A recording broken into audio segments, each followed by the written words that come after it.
Y bueno, quiero darle brevemente un recorrido por los significados, ¿no? Juan va a ahondar, es el invitado del día de hoy. Juan, bienvenido, te agradezco mucho la invitación y que bueno, nada, tu tema viene muy bien, calza perfecto con el tema del día de hoy. Pero Gracias, antes, Ricardo. antes de comenzar eso, venimos ya en el quinto encuentro, refugio ahí, Mariel, creo que la vez pasada no estuviste en la charla pasada, sin embargo vienes ahí como piloteando, ¿no? En la anterior, en el tercer encuentro, la pasada vimos lo que es comunidad, estuvimos viendo lo que es comunidad, deporte. Ahí Refugio viene también piloteando el curso también y Carol que se une hoy y Federico también. Así que bueno, bienvenidos, bienvenidas. Vámonos con el tema de hoy. Entonces, bueno, tenemos tres ejes para el día de hoy. Nos encontramos como ante la mirada del deporte como un mecanismo que trasciende fronteras, ¿no? Y de cuestionarnos quizá cómo los medios de comunicación moldean nuestra percepción sobre el deporte, sobre quizá en el barrio en que vivimos o en nuestros territorios, es como el deporte se vive, ¿no? Acá tenemos una actividad en breves que cada uno como lo hemos venido haciendo, nos vamos cuestionando cómo vivimos el deporte o cómo se nos comunica el deporte en este caso, cómo es que los medios empiezan a informarnos acerca del deporte, ¿no? Tomamos un caso de estudio del fútbol, por ejemplo, a nivel México, en situaciones muy, muy complejas, como el tema de la violencia en los estadios. Por ejemplo, en Querétaro hace unos años hubo un conato ahí de violencia. Y bueno, se manejaron muchas, muchas versiones sobre el mismo caso.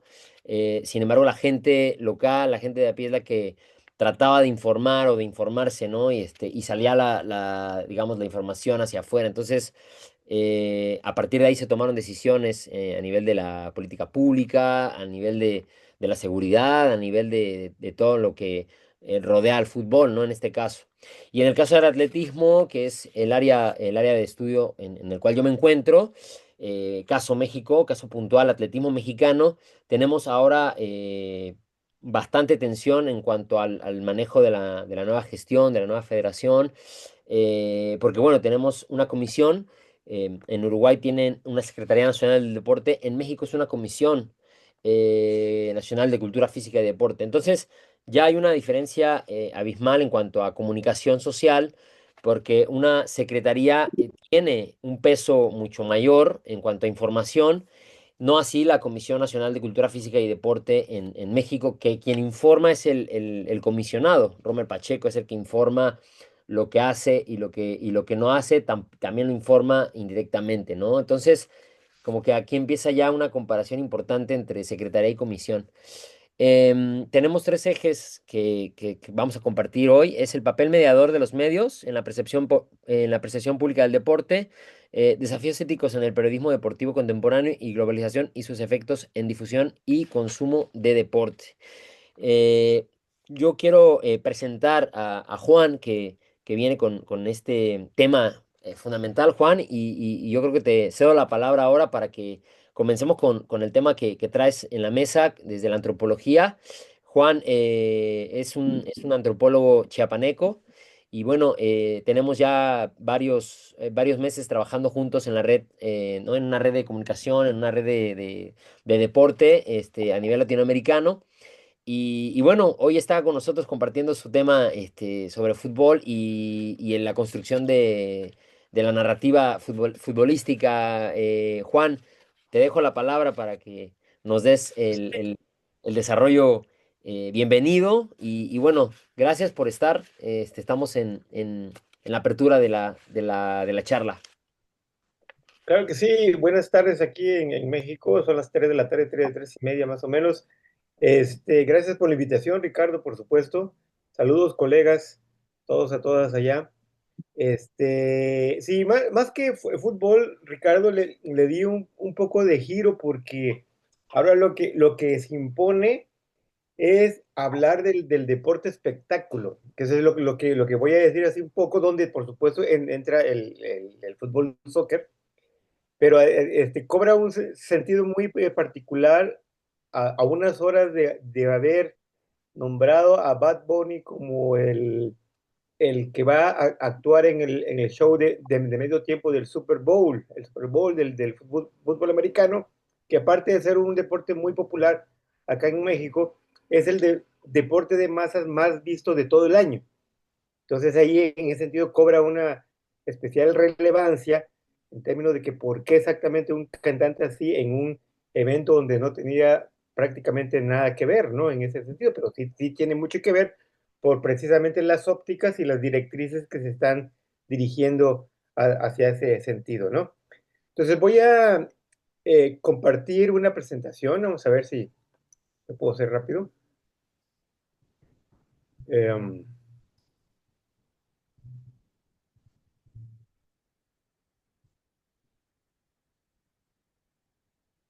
que parece que tengo un problema porque yo tengo una versión, aquí me dice que no es tan compatible a veces. Vamos a ver si puedo. Si no, pues bueno, charla a sí mismo y ya está. Si no me lo mandas y lo Ah, bueno, puedo. ok. Ah, ok, sí, mejor, mejor, Pero mejor. ya te puse te puse como Sí, como anfitrión. eso veo, eso veo, eso veo. A ver, ahí está. Vamos a ver.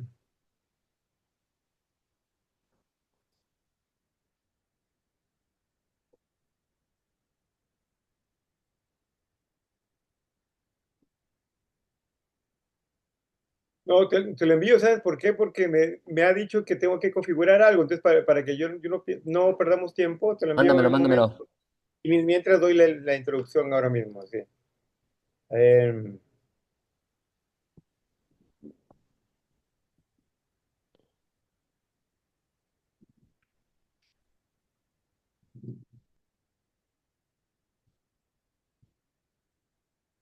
Sí, pues mientras aquí comentar que eso. son estos escaparates, esos anuncios, estas dinámicas de mercadotecnia, ¿va? Las que arriman el personal pues a que para que fluya el recurso, para que fluya el dinero, ¿no?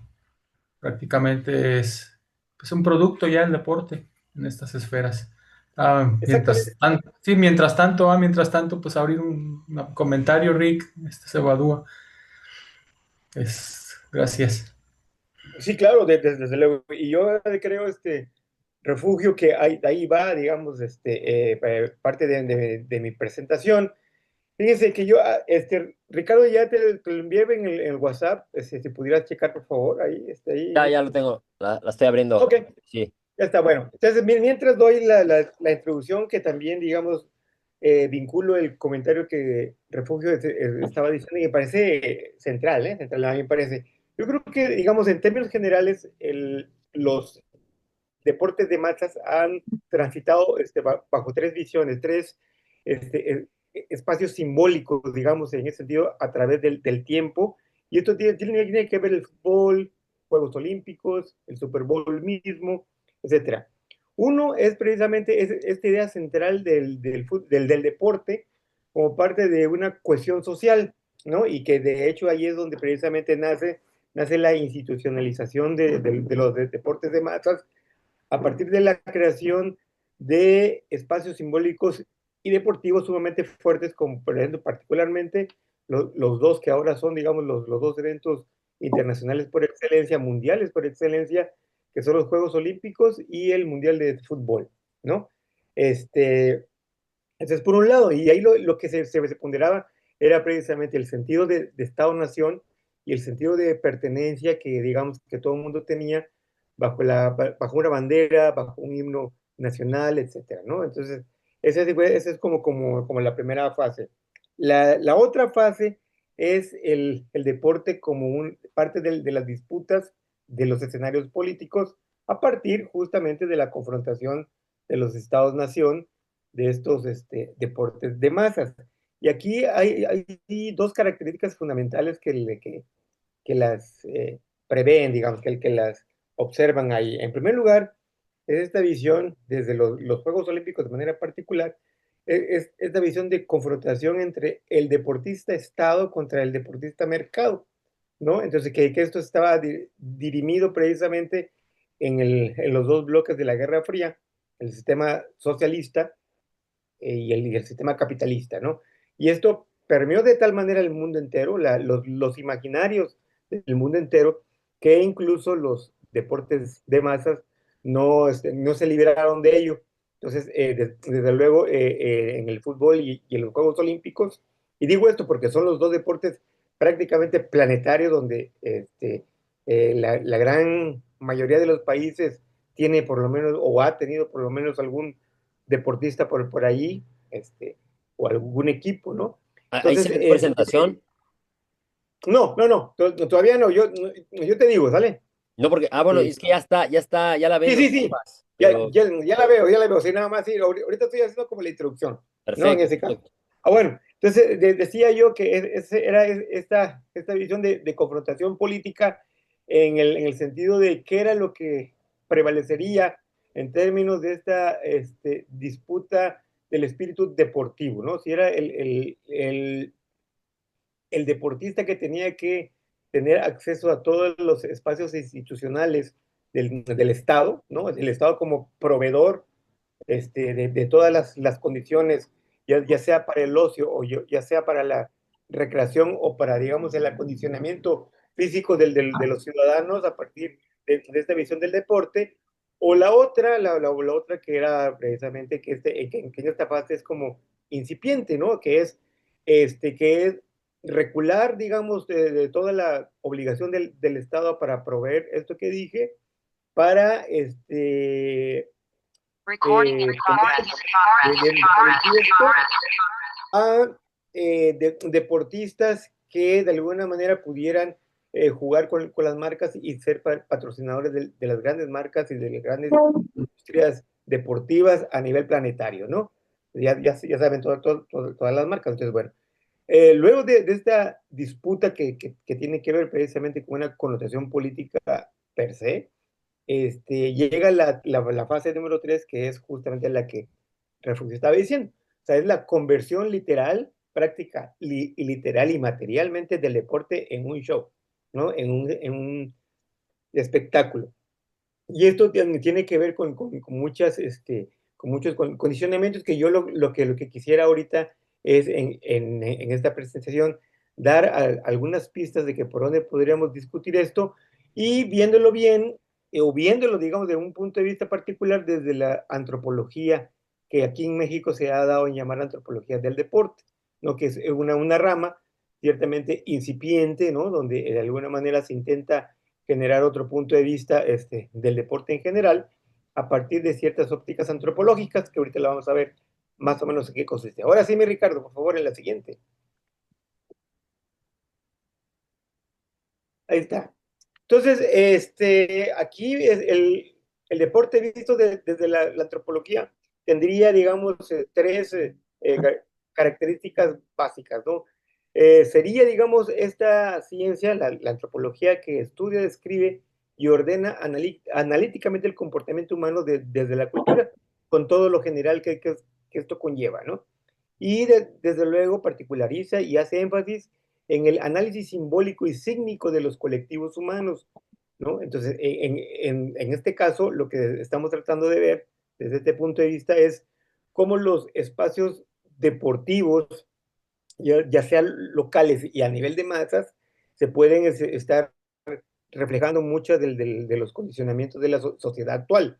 Yo, de hecho, pondero que, por ejemplo, un campo de fútbol a un nivel internacional o un campo, por ejemplo, una pista y campo de un juego, de unos Juegos Olímpicos, ahí podemos ver cómo se están negociando precisamente las hegemonías de los poderes en turno. Entonces, el deporte, bajo esta visión, bajo esta perspectiva simbólica, cobra sentido en términos de cómo se disputan los poderes hegemónicos desde los medios de comunicación, desde el imperio de los más media y ahora de la hiperconectividad, digamos, que hace que este mundo sea el mundo TikTok, ¿no? El mundo inmediato, el mundo que se refleja de manera constante y rápido a través de imágenes una tras otra, y no hay, digamos, un espacio liminar, no hay un espacio de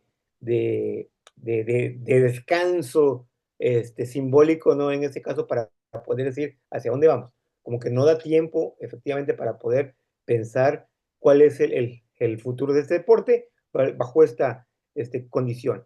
Y desde luego no tiene que ver digamos, debate eterno entre naturaleza versus cultura, ¿no? Que eso, digamos, en términos de la antropología, es un debate muy antiguo, pero que tiene que ver con el deporte. Y es nada menos aquí, ¿se pondera el deporte como un aspecto físico únicamente? ¿O se pondera el deporte que además de lo físico, que por supuesto ahora mismo en esta tendencia cada vez es menos importante esto, y se pondera como una disputa simbólica de muchas cosas, entre ellos poderes fácticos y poderes no fácticos también, ¿no?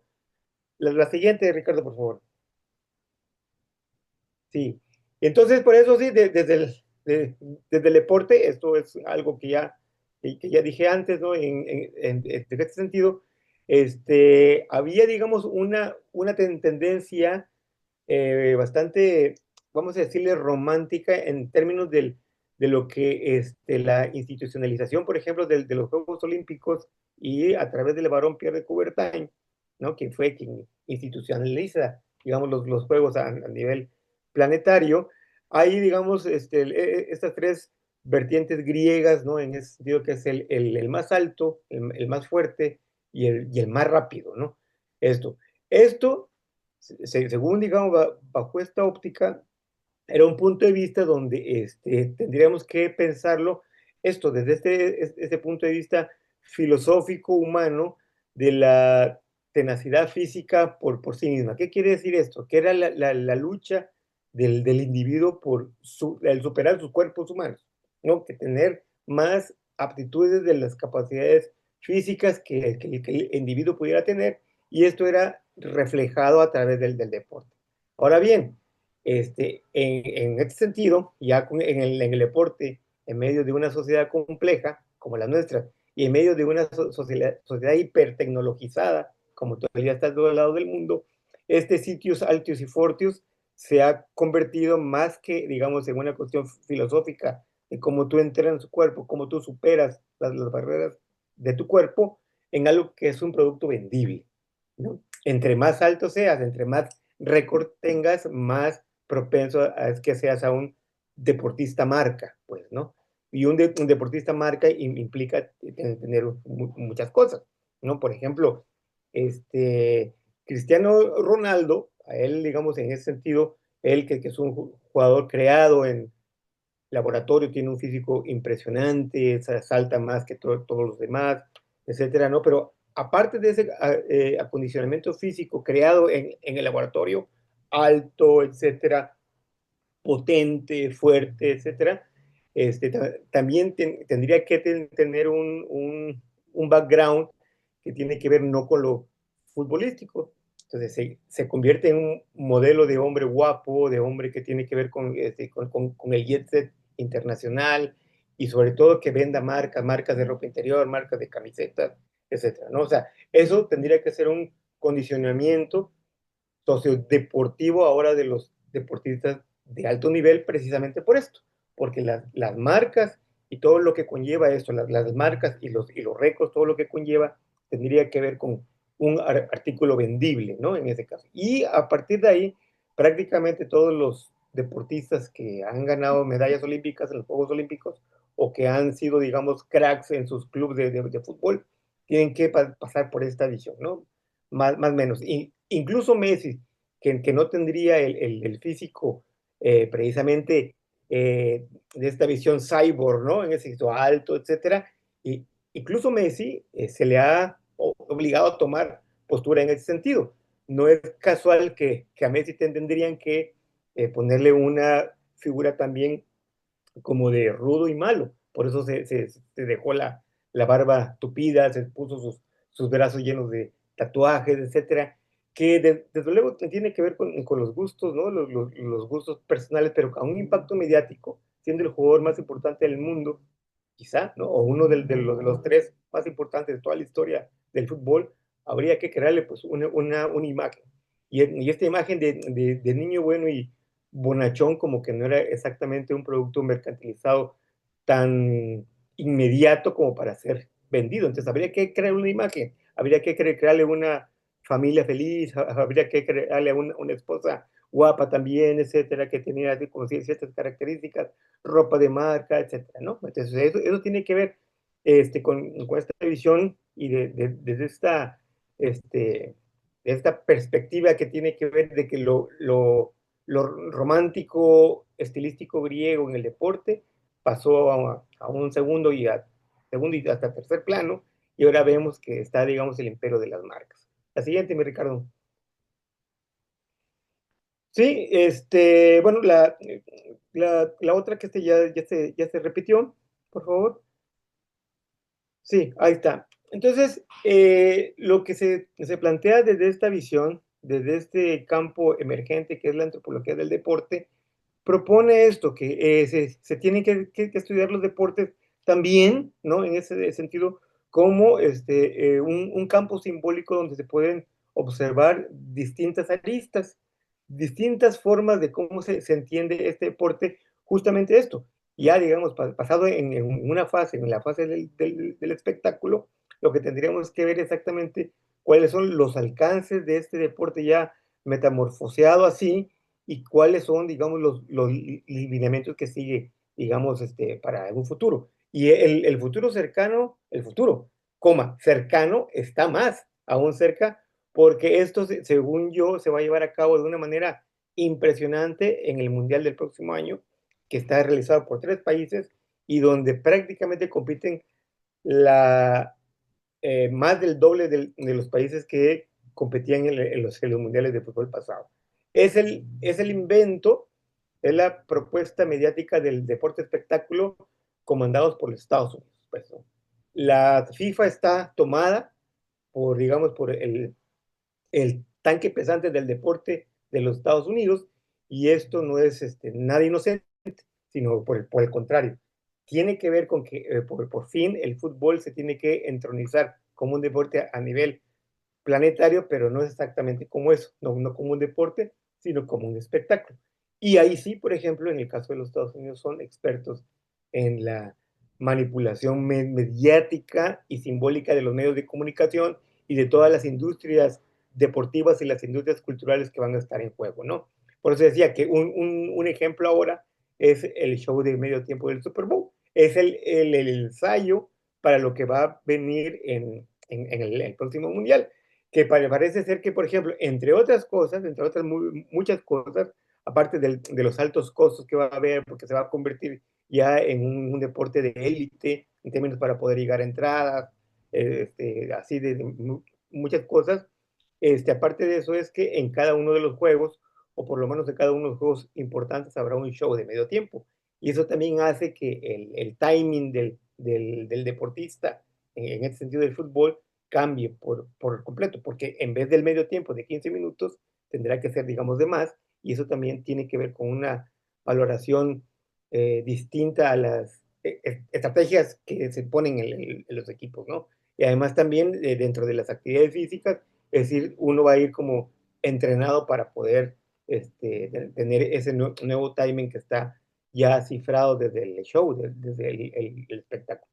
Eso por un lado. Y por el otro lado, en el tema de las competiciones que hay a lo largo de todo el año para la generación de las figuras mediáticas futboleras, tiene que ver con esto. O sea, acaba de pasar el Mundial de Clubes, que también, por cierto, fue el ensayo del Mundial, que en Estados Unidos fue todo un éxito, pero que hay datos ahí que tienen que ver con estas nuevas capacidades por las cuales se pone de manifiesto, por ejemplo, el fútbol. Hay un jugador marroquí, cuyo nombre yo no me acuerdo, que está considerado como el mejor, hasta me acuerdo el nombre, o sea, que es considerado uno de los mejores, quizá el mejor lateral que hay ahora en el nivel mundial, que en año y medio no ha tenido prácticamente ningún día de vacaciones, porque juega con su selección, jugó en la Champions League con su equipo, jugó también ahora el Mundial de Clubes, etc. Ahora vuelve a jugar con el club en la Liga de Francia, con el Paris. Hakimi. Hakimi, perdón, exactamente, exacto. Gracias, Federico. Sí, exacto. Sí. Y él, por ejemplo, el dato que tiene más o menos un año o año y medio de tener vacación alguna, ¿no? En ese sentido, claro, es un chico multimillonario, tiene todas las, digamos, todas las prestaciones del mundo en términos de los apoyos mediáticos y de las grandes marcas, pero tiene que ver con eso, ¿no? Es el rastreo físico a costa del show y del espectáculo. Y esto sin sonar muy ingenuo, en primer lugar, y sin sonar tampoco muy, ¿cómo decirlo? Demasiado políticamente correcto para pensar de que el gran capital corroe todo y contamina todo lo que toca, etcétera, sin sonar así, es, digamos, una tendencia que en términos de la antropología del deporte se pudiera ver, que es, digamos, de un espacio simbólico, el deporte ha pasado de la actividad física a la preponderancia de la actividad, de cómo se exprimen, digamos, todos los físicos en aras de las grandes ganancias. Aquí el chiste es que, por ejemplo, prácticamente hay un mensaje muy directo ahí que a los jugadores se les va a redituar de mucho dinero, pero tendrán que dejar su físico en la cancha literalmente, ¿no? O en las pistas, o en digamos, en todo lo que concierne de todos los campos deportivos a nivel de masas. La otra, Ricardo, por favor. Y bueno, ya con esto, digamos, es lo que yo quería llegar un poco y con esto lo dejo para poder entrar como al debate. Entonces, eh, digamos, esta primera tendencia es lo que yo decía, ¿no? Digamos, el resumen de las 4 fases que yo estaba diciendo se podría ser esto, ¿no? Hay una primera tendencia de decir del deporte como, digamos, uno de los primeros espectáculos de masas desde el siglo XIX, que eso no hay problema, ¿no? Digamos, forma parte de los conglomerados nacionales donde se disputan algo y donde los actores, particularmente hombres, era, digamos, la gente, una especie como de héroes nacionales donde se llevaba a cabo una lucha simbólica contra otras naciones, ¿no? El país. México juega contra Uruguay, México juega contra Estados Unidos, México juega contra, ¿no?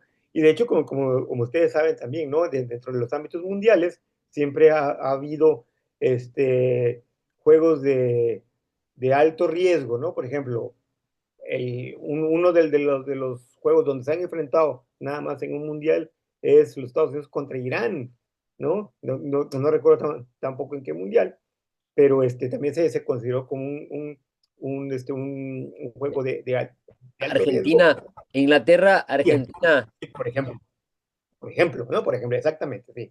O sea, lo que tiene que ver aquí es que dentro de estos nacionalismos, los futbolistas y los deportistas en general se convertían en héroes nacionales en defensa de la patria, ¿no? Pero también en esta primera tendencia, el deporte como ocio estaba considerado como una parte fundamental social y que de alguna manera tendría que ser patrocinado por el Estado, para empezar, ¿no? Para empezar por el Estado, y luego ya, por ejemplo, en el caso de los Estados Unidos y casi la gran mayoría de los países de Europa, por las grandes marcas y las grandes industrias deportivas, digamos, a nivel internacional. Y esto, digamos, de alguna manera también tiene que ver con el tema de las identidades con los equipos, pero también ahora con las identidades con estos héroes, ¿no? En ese caso. Carl Lewis, por ejemplo, Carl Lewis, este gran, que yo creo que fue el último gran deportista total, digamos, de los Estados Unidos, porque logró 4 medallas en Los Ángeles 84, en 4 pruebas completamente distintas, ¿no? Fue salto de longitud, 100 metros, 200 metros, y la otra, que tampoco recuerdo, pero fueron El 4 pruebas.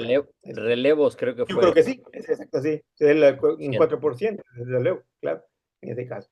Y luego, en esta tendencia, ¿no? Ya el deporte visto también desde los medios de comunicación, que además son el arma mediática por excelencia para poder expandir esta tendencia a nivel internacional, ya se ve el deporte no nada más como un deporte de ocio ni de actividad física, no nada más con eso. De hecho, creo yo, según mi óptica, está como desapareciendo esto por lo que ya había dicho antes, y se está pasando a ver como el deporte como parte de un consumo cultural, lo que conlleva todo eso, ¿no? Como el cine, como las grandes producciones de cine, ¿no? Como las grandes producciones musicales. Y de hecho, por ejemplo, en el deporte también, en algunos deportes, se están creando estos nuevos superhéroes, ¿no? Que son, digamos, como los ejemplos, entre comillas, para las nuevas generaciones. El caso particular de los futbolistas es Messi y Ronaldo, ¿no? Que se creó toda una saga, toda una épica a finales de los 2000 entre el Real Madrid y el Barcelona para que ellos se pudieran enfrentar prácticamente todo el tiempo, ¿no? Y además esta saga, esta fábula del bueno contra el malo, etcétera, ¿no? El guapo contra el que no es guapo, el alto contra el chiquitito, o sea, todo esto tiene que ver precisamente con una influencia desde los medios de comunicación y ahora desde el mundo hipertecnologizado, que además le da precisamente mucho más amplitud a este debate, ¿no? Ahora también hay una nueva tendencia de decir o de plantear una perspectiva del deporte como parte de las identidades, pero ya no como parte de las identidades nacionales, sino como parte de las identidades de los clubes o parte de las identidades de los mismos jóvenes que son fans de Ronaldo o que son fans de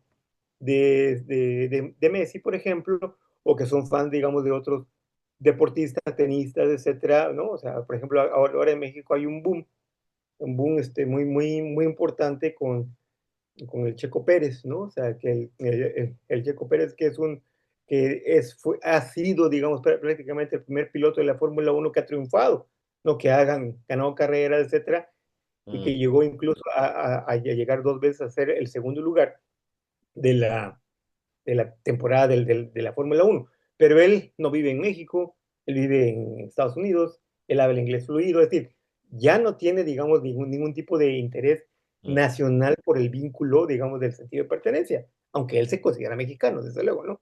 Pero quiero decir que, digamos, estas líneas que ya no son tan invisibles, ya no tienen que ver con que el Checo Pérez, por ejemplo, nada más sea mexicano para que los mexicanos puedan apostar por él, sino más bien es por la ingente forma en que él lleva a cabo su deporte, ¿no? ¿No? Y contrario, por ejemplo, es al Canelo Álvarez, que es el boxeador mexicano ahora también muy connotado, donde justamente él es mexicano, se dice que es muy mexicano, tampoco vive en México, pero tiene casa en México y entonces va y viene, etcétera. Tiene casa en Los Ángeles, por supuesto, pero va y viene, pero él sí hay una ponderación y unas ganas intensas de decir que es mexicano. Se pone el sombrero de charro cada vez que boxea y sin embargo en México no es tan querido, ¿no? Por muchas cosas, pues. Pero no es tan querido y entre otras cosas porque también es prácticamente el primer boxeador que se podría definir como de clase media. Y siempre, por ejemplo, en México los boxeadores eran de clase media para abajo. Entonces había un sentido de clase ahí y un sentido nacionalista del made himself, ¿no? Del hecho por sí mismo, del joven pobre que llega a ser boxeador y llega a ser millonario. Pero además el Canelo no era que era de una familia adinerada, pero tampoco era pobre, ¿no? Pero en ese sentido sí tuvo acceso a ciertos espacios de educación, por ejemplo, y de entrenamiento. Y otra cosa no menos importante, como se dice aquí en México, es que él es blanco y rubio, ¿no? Él es güero, o sea, entonces también tiene una connotación de clase bastante fuerte. Pero digo, son dos ejemplos para situar que, por ejemplo, lo mexicano ya no importa mucho. O sea, si nos importa quién es el que dice que es mexicano y qué es lo que él hace como ser mexicano o ser uruguayo, etcétera, pero ya no importa mucho. Yo, por ejemplo, sí, sigo diciendo que, por ejemplo, pues en el caso de Messi es particularmente visible, ¿no? ¿Por qué Messi le decían que era un pecho frío en su selección, ¿no? Porque, pues, de alguna manera, él y todos estaban más interesados en los contratos de los clubes. Y aparte, Messi, pues, nunca vivió en Argentina, no tenía el sentido de arraigo, ¿no? en el sentido el de la pertenencia de barrio, del equipo de fútbol donde por primera vez jugó, no. No, de hecho, él prácticamente toda su vida la ha vivido fuera de su país Claro, ¿no? Entonces ahí, Argentina, sí, Argentina le perdón, reclamaba que no hacía lo que hacía Maradona. exacto, punto. O sea, el ejemplo es básico ahí, ¿no? Punto. O sea, alguien sí se, como se dice en México, sí se rajaba la madre, ¿no? Por algo y él no. Él, digamos, estaba más interesado en otras cosas y no exactamente por ser un actor como en la primera tendencia, como un héroe, ¿no? En ese sentido. Y por último, ahora mismo tampoco, también que es una vía, digamos, que es donde se puede ver aquí, es el deporte y las nuevas corporeidades, ¿no? O sea, ahí parece como interesante. Yo creo que básicamente el último gran, ¿cómo se decirle? Sí, el último gran giro del juego bonito fue el fútbol, fue el Barcelona de Guardiola. Todos chiquititos, todos que no eran, digamos, físicamente fuertes, ¿no? En ese sentido, y que de alguna manera lograron revolucionar gran parte del fútbol a nivel internacional. Solo que después de, digamos, en eso, en los ajustes mecanizados y corporizados de los jugadores para contrarrestar eso, en ese sentido, ¿no? Ahora hay como juegos de mucho más potencia. Entonces, digamos, ese juego bonito, ¿no? El del Barcelona, cada vez ha quedado como más en una historia que sucedió y que ahora tiene que ver ya con un juego de fútbol de más potencia. Pues vuelve, digamos, a la normalidad de que quienes tienen que tener los grandes logros en ese sentido es el modelo occidental de deportista. El alto, el fuerte, ahora sí, el más alto, el más fuerte y el más rápido, pero visto desde este punto de vista, ¿no? No tanto ya con una connotación de identidad nacional, sino visto desde el punto de vista de cómo este cuerpo tiene que ser vendido, ¿no? En aras de algo mucho mayor como es el mercado. Pues aquí yo lo dejaría para abrir este pie, a ver si entramos en una charla, en un debate ahí. Gracias, Ricardo. No, gracias a vos, Juan. Es creo que puntual la participación que haces porque abre como el camino. Ahorita que estabas platicando, o sea, que estabas haciendo la disertación. Se me viene la pregunta, bueno, y entonces los medios de comunicación, ¿cómo van moldeándose o cómo van moldeando al atleta, ¿no? En este caso, me llama la atención, ahorita que quedé como fresco en la memoria con, por ejemplo, Julia Paternain, la que ganó bronce en Uruguay, y cómo es que los medios, incluso en los medios mexicanos, jalaban un poco hacia México el que ella haya nacido en México, nada más por haber nacido ya como que tenía un significado, ella en México, es como, wow, ella, la mexicana que vivió en, o sea, pero ellos ya daban una connotación sobre ella, ¿no? Que decidió irse a Uruguay, entonces en México se contaba una cosa, en Uruguay se contaba otra cosa, empezaban las disputas con el tema de ella que ganó bronce. Ese es como un caso importante, ¿no? O sea, como para tocar el tema en esta fresca. Y el otro es también el tema del boxeador con esta narrativa, ¿no? De que viene del barrio o Maradona que viene del potrero. Anoté aquí como el cebollita, el potrero, cómo se va contando la historia del personaje. Y hay una chica que es exdeportista que se llama Teresa Ixchel. La tuvimos ya en una charla en la vez pasada. Hablamos sobre violencia contra la mujer en cuanto al deporte y nos habló sobre digamos, su lucha, el tema de Ni un atleta más.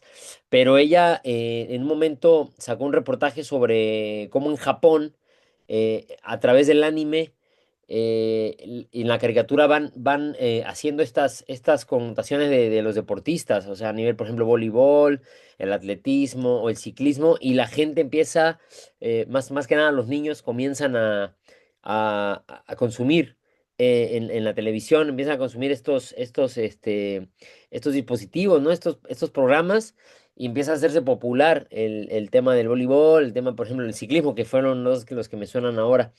Y entonces aquí, por ejemplo, yo quiero abrir en esta disertación